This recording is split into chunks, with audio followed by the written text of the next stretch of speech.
তারপরে যখন আমি তাকে ধরছি সে আমার কাছে ভুল স্বীকার করছে, মাপ চাইছে যে যে এই জান আমার ভুল হয়েছে মাফ করে দাও, কিন্তু আমি আসলে মানসিকভাবে এগুলো মেনে নিতে পারি নাই।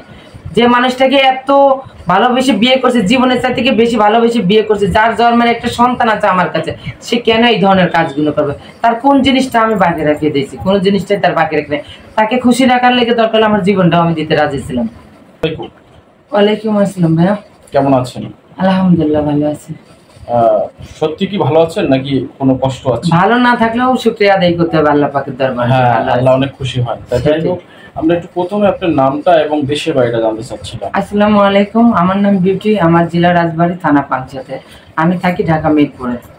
আচ্ছা, মিরপুরে থাকেন। পরিবারে সদস্য কি কি আছে? পরিবারে আমরা 3 বোন 1 ভাই, আমার একটা মেয়ে আছে। পড়ালেখা করেছেন প্রথম জীবনে? করেছি অল্প। আবার মেয়েও আছে? হ্যাঁ, তার মানে আপনার বিয়ে হয়েছে? জি, আমার আগে বিয়ে হয়েছে, আমার আগের ঘরে একটা মেয়ে আছে। আগে বিয়ে হয়েছে মানে আপনার বিয়ে কয়টা হয়েছে একটু জানতে চাচ্ছি। আমার 2টা বিয়ে। আমার আগে বিয়ে, মানুষে একটা বিয়ে করতে পারে না, আন্দোলন করে, আপনি 2টা বিয়ে করেছেন।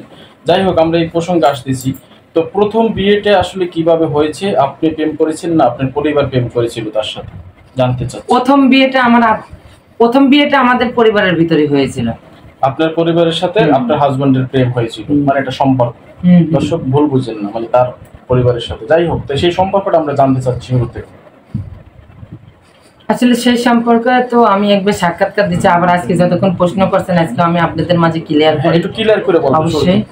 তো আমার আগের হাজবেন্ডের একটা সম্পর্ক ছিল, মানে বাজে মেয়েদের সাথে কথা বলতো, বাজে জায়গায় যায় সময় কাটাইতো।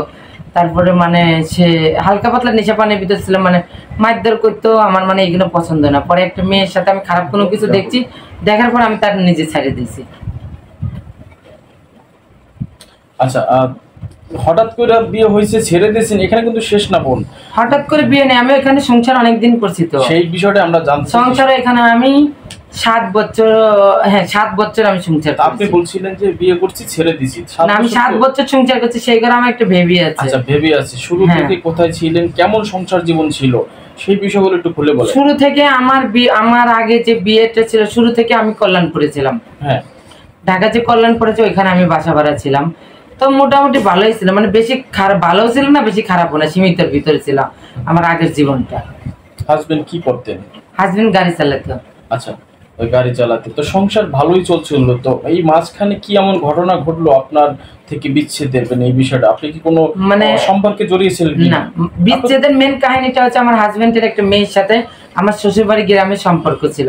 যখন আমরা এদের ভিতরে গ্রামে বেড়াতে যাই, তখন আমার হাজবেন্ড এই মেয়েটার সাথে শারীরিকভাবে লিপ্ত হচ্ছে। এই জিনিসটা আমি নিজে চোখে দেখছি, আর অথবা আমি হাতে নাতে যা ধরছি, ধরে দেখার পরে আমি নিজেই তাকে ছেড়ে দিছি। কেন আমি মেনে নিতে পারি না, আমি তার ঘরের একজন বউ হয়ে এই কাজটা কখনো মেনে নিতে পারবো না। সো আমি তাকে ছেড়ে দিছি, সে আমাকে ছাড়ি নাকি, আমি তাকে ছেড়ে দিছি। মানে 2 দিনের ভিতরে আমি সবকিছু শেষ করছি। যে মানুষটাকে এত ভালোবেসে বিয়ে করলাম, যে মানুষটা শুধু আমার, সেই মানুষটা আমাকে ছেড়ে আমার ভিতরে বউ রেখে আমার বাচ্চা রেখে যদি সে অন্য মেয়েদের সাথে শারীরিক সম্পর্কে লিপ্ত হতে পারে, সো তার লাইফ আমার মানে তার লাইফে থাকার কোনো প্রয়োজন আমি মনে করি না। সে সামনের দিনগুলোতে এসে খারাপ কোনো কিছু আনতে পারবে। এটা কতদিন পর ধরা পড়লো? এটা আমার বাবু হওয়ার 1 বছর পরে ধরা পড়ছে। তার আগে ভালো ছিল? তার আগে অনেক ভালো ছিল। আচ্ছা, তো আমরা অনেক সময় জানি যে মেয়েরাই হাজবেন্ডকে বিভিন্ন সময় খারাপ বলে থাকে, যে এক কথায় বলে, কিন্তু আপনার দিক থেকে কোনো খারাপ পেয়েছে কিনা একটু জানতে চাই। না, আমার হাজবেন্ড এভরিথিং সব দিক থেকে ভালো ছিল। আমি এখন সোশ্যাল মিডিয়ায় এসে ভাইরাল হওয়ার লেগে আরেকজনের নামে মিথ্যে কথা বলবো না, সব দিক থেকে ভালো ছিল। শুধু একটা কারণে আমি তাকে ছেড়ে দিয়েছি, সেইগুলো আমি তার ঘরের বউ হিসাবে আমি কখনো মেনে নিতে পারি না। আপনি তো অনেক সুন্দর, সেক্ষেত্রে আপনার পিছনে কেউ ঘুরছে কিনা বা এই কারণেও ছেড়ে দিতে পারে আপনাকে? না, সে আমাকে ছাড়ে না, আমি তাকে ছেড়েছি। না, ছাড়তে পারে এই জন্য হয়তো বা আপনি কোনো জায়গায় লিপ্ত ছিলেন কিনা। না, আমি কোনোখানে কোনো লিপ্ত ছিলাম না। আমি আমার পরিবার, আমি আমার সংসার নিয়ে ব্যস্ত ছিলাম। আমি চেয়েছিলাম যে আমার ভালো একটা সংসার। আপু, এক হাতে কি হাততালি বাজে? কখনো বাজিয়েছেন? হ্যাঁ, না, এক হাতে হাতে তালি বাজে না। হয়তো অজান্তে কোনো কষ্ট দিয়েছেন তাকে? আমি আমার জানা সত্ত্বে মনে হয় না যে তাকে আমি কোনো কষ্ট দিচ্ছি। সে আজকেও আমার সাথে কথা বলছে। আপনি বাসায় আসলে কি বলে ডাকতো আপনাকে? আমাকে আমার মেয়ের নাম যেটা আকলিমা আম্মু এইভাবে ডাকতো, আর নাহলে জান বলে ডাকতো, যে জান তুমি কই আছো, নাহলে আমার নাম ধরে ডাকতো বিউটি। যখন আমার বাবু হলে, বাবু হওয়ার পরে আমার মেয়ের নাম ধরে ডাকলো। এমন কি কষ্ট আপনি দিয়েছেন সেই মানুষটিকে যে মানুষটি অন্য নারীর প্রতি আসক্ত হয়ে গেলেন?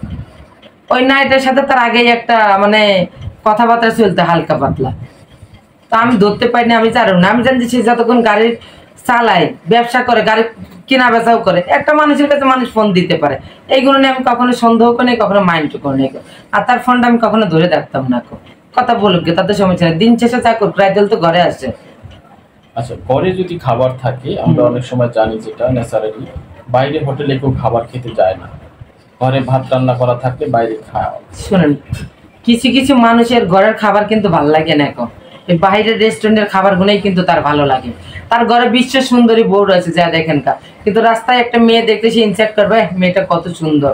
না, আবার অনেক সময় আছে কি যে স্বামী থেকে বা তার হাজবেন্ড থেকে একটা তৃপ্তি আছে যেটাকে বলে, যেমন দৈনন্দিন তৃপ্তি, জীবন তৃপ্তি বা শারীরিক তৃপ্তি, আমরা যেটাই বলি না কেন, ওইসব তৃপ্তি থেকে কি আপনি কোনো বিষয় বঞ্চিত ছিলেন কিনা? না, আমি কোনো বিষয়ে বঞ্চিত ছিলাম না, আমি তার কাছ থেকে অনেক ভালোবাসি, অনেক সম্মান, অনেক কাদের পেয়েছি। তো মিথ্যে কথা বলে লাভ নাই কো, সে পরের ছেলে, সে আমার লাইফে নাইকো বলে মিথ্যে কথা বলবো না। তার কাছ থেকে আমি অনেক কিছু পেয়েছি আমার লাইফে, কিন্তু তারা শুধু একটা কারণে আমি ছাড়িয়েছি, তাছাড়া তার কোনো কারণ নেই। তার মানে আমরা ধরে নেব যে আপনার থেকেও সেই মেয়েটা সুন্দর ছিল? না, সেই মেয়েটা আমার সাথে কি সুন্দর ছিল না এইটা আমি মানবো না। সেই মেয়েটা যদি আমার সাথে খুব সুন্দর তো আমি মেনে নিতে পারতাম, আমি নিজে তার সাথে থেকে বিয়ে দিয়ে আমি নিজে সাথে নিয়ে সংসার করতাম। কিন্তু তাহলে ঘাবলাটা কোথায় ছিল একটু যদি বলেন। ঘাবলাটা ওই মেয়েটার সাথে ওর আগে ফেসবুকে সেটিং ছিল, ওটা হচ্ছে গ্রামের মেয়ে, মানে পাশের গ্রামের একটা মেয়ে।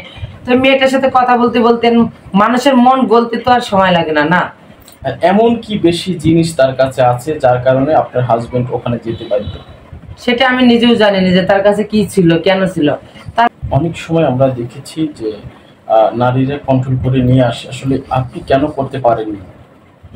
এখন আসলে মানুষের মনের ভিতরে যদি শয়তানি থাকে সেটা তার কেউ ঠেকাইতে পারবে না। না, কেমন ধরনের? আমি জানছিলাম না, আমি কোনো কিছু জানি না যে আমার হাজবেন্ড বাইরে একটা মেয়ের সাথে কথা বলে, তার আরেকটা মেয়ের সাথে সম্পর্ক। আমার একটাই কথা ছিল যে সে গাড়ির ব্যবসা করে, গাড়ি চালায়, গাড়ির ব্যবসা করে, একটা মেয়ে মানুষ তাকে ফোন দিতে পারে, কথা বলতেই পারে। আমি কোনো সময় তাকে সন্দেহ করি নাই, আমি নিঃসন্দেহ তাকে ছেড়ে দিয়েছি, কখনো মনের বলেও তার সন্দেহ করি নাই। আচ্ছা, এই যে অন্য মেয়ের সাথে সম্পর্ক, যাওয়া আসা, আপনার সাংসারিক জীবনে কোনো অশান্তি ছিল কিনা? না, আমার সংসারিক জীবনে কোনো অশান্তি ছিল না, আমি তার কাছে একটা জিনিস চাওয়ার আগে পাইয়া গেছি। তাহলে কেন ছেড়ে দিলেন? ছেড়ে দিলাম ওই যে আরেকটা মেয়ের সাথে এই ধরনের নোংরামি কাজ করছে, যেখানে আমি নিজে হাতে নাতে ধরছি, সেখানে তো আমি কখনো তার সাথে সংসার করবো না। আমার মৃত বউ রাইকে সে যদি অন্য একটা নারীর সাথে যাইতে পারে, আসক্ত হইতে পারে অন্য একটা নারীর প্রতি, তো সেই পুরুষকে আমি আমার লাইফে চাই না। হ্যাঁ, তাকে আমি এখনো ভালোবাসি, সম্মান করি। সে কিন্তু আপনাদের সোশ্যাল মিডিয়ার ভিডিওগুলো দেখে আমাকে ফোন দিচ্ছে, যখন আমাকে বলতেছে এগুলো কি হচ্ছে, তখন আমি তাকে সবকিছু ভাঙ্গে বলেছি। বলছে তুমি চালায় যাও, আমি তোমার পাশে আছি। সে আমার বাচ্চা, আমি দুনিয়ায় বেঁচে আছি, আমি এখনো দুনিয়ায় মরি নাই। তুমি মনে করো না যে তুমি আমার লাইফের থেকে সরে গেছো, তোমার প্রতি আমার শ্রদ্ধা ভালোবাসা কমে গেছে, না। আচ্ছা, আমরা সেই প্রসঙ্গে পরে যাব। আমি আরেকটু এই বিষয়টা জানতে চাচ্ছি যে চাইলে কিন্তু আপনি অল্প অল্প করে তাকে বুঝিয়ে, যেহেতু বলতেছেন আপনার দোষ ছিল না, তারই দোষ, অন্য পথে চলে গেছে। অনেক নারীরা কিন্তু ব্যাক করায় সক্ষম হয়েছেন, আমরা যতটুকু জানি, কিন্তু আপনি কেন চেষ্টা করেননি? আমি আসলে চেষ্টা কি, আসলে যে কোনো জিনিস করতে গেলে মানুষের মনটা যদি ওইখান থেকে ভাঙ্গে যায়, ওই মনটা কিন্তু জোড়া লাগে না। সন্দেহ একজনের প্রতি একজনের ঢুকে গেলে পারে, মানে এই জিনিসটা নিয়ে প্রত্যেকদিন সংসারে অশান্তি হবে, প্রত্যেকদিন টর্চারিং হবে, সে আমাকে এক কথা বলবো, আমি এক কথা বলবো। তো তার সাথে থেকে আমরা দুইজন হাসি মুখে দুইজন সেপারেট হয়েছি, ভালো এখন একটা বন্ধুত্বের সম্পর্ক তার সাথে আমার আছে। মানে আপনি, তার মানে আপনি চেষ্টা করেননি, আমরা ধরে নেব? না, চেষ্টা আমি করি নাই বলতে ভুল।